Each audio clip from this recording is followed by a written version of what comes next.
Today, the Ministry of Defense of the Russian Federation officially announced that within 1 week of fighting, Russian troops liberated 12 settlements in the northern part of the Kharkiv region.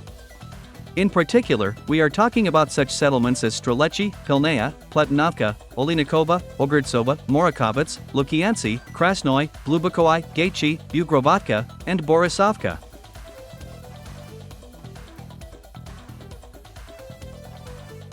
Representatives of the Russian military department also confirmed that in 7 days of hostilities, the armed forces of Ukraine lost 1,200 soldiers, 15 infantry fighting vehicles, 11 tanks, 14 multiple launch rocket systems, 30 artillery installations, and 8 units of the Strela 10 and Buk air defense systems.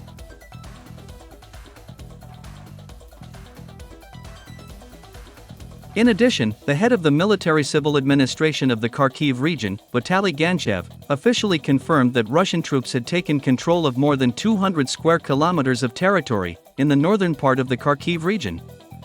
At the same time, it is worth noting that Ukrainian and Russian war correspondents, on May 17, 2024, also confirmed the transfer of villages such as Zybino and Staritsa under the control of the Russian army. In general, the situation in the Kharkiv direction of the front continues to deteriorate rapidly for the armed forces of Ukraine.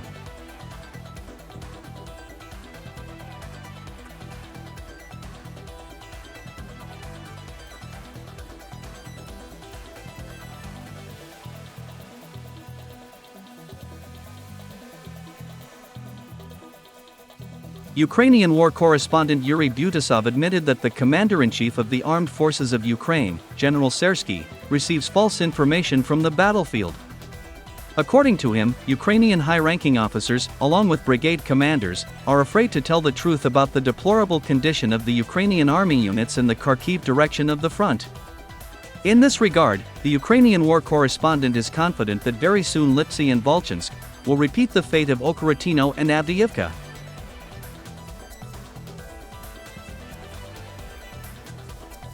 Meanwhile, in order to stop the advance of the Russian army in the Kharkiv region, the Ukrainian High Military Command continues to pull its combat-ready battalions away from other directions of the front. In addition, to contain the offensive of the Russian troops in the north, almost all the remaining air defense systems of the Ukrainian army were also deployed to the Kharkiv region.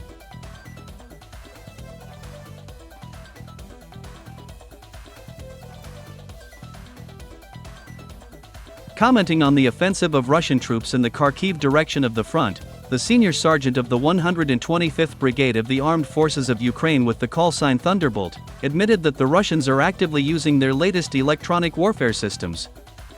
According to him, starting on May 10, during the first days of the offensive of Russian troops, all radars, reconnaissance drones, and communication channels of the Ukrainian army were completely disabled at a distance of 100 to 250 kilometers. As it turned out, NATO reconnaissance aircraft were also attacked by Russian electronic warfare systems. It is reported that due to Russian electronic warfare systems, the NATO military is still experiencing difficulties in transferring valuable intelligence to the armed forces of Ukraine regarding the situation on the battlefield in the Kharkiv region.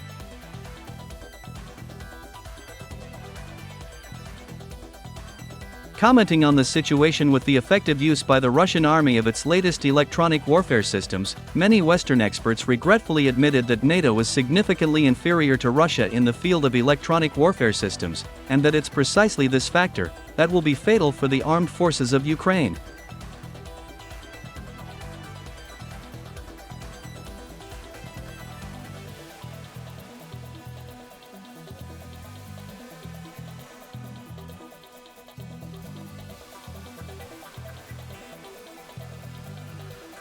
Meanwhile, disturbing for the Kiev regime news continues to arrive from the Donetsk direction of the front. According to war correspondents, 3 units of the 79th Separate Airborne Assault Brigade of the Armed Forces of Ukraine transferred from the Donetsk direction to the northern part of the Kharkiv region, led to the fact that Russian troops significantly intensified offensive operations in Georgiivka and near Konstantinovka.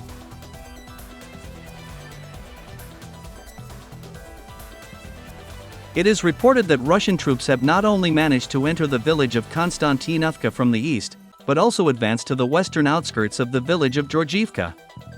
According to war correspondents, as of May 19, 2024, Russian troops captured 5 houses on Central Naya Street, in the western part of the village of Georgiivka. This means that this village has almost completely come under the control of the Russian army. According to war correspondents, at the moment, Russian army cleans up the western part of this village. Most likely, the Russian military department will officially announce the liberation of Georgiivka in the coming days.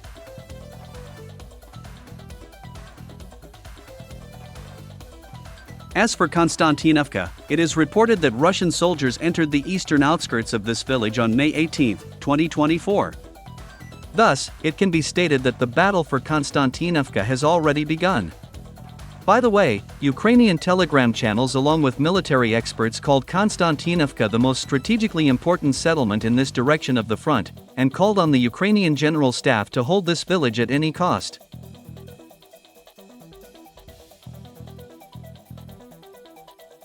The fact is that the transfer of this village under the control of the Russian army will put the grouping of the armed forces of Ukraine located in Volodar in a very difficult position, since Russian troops will receive the opportunity to attack this city not only from the south and southeast, but also from the north.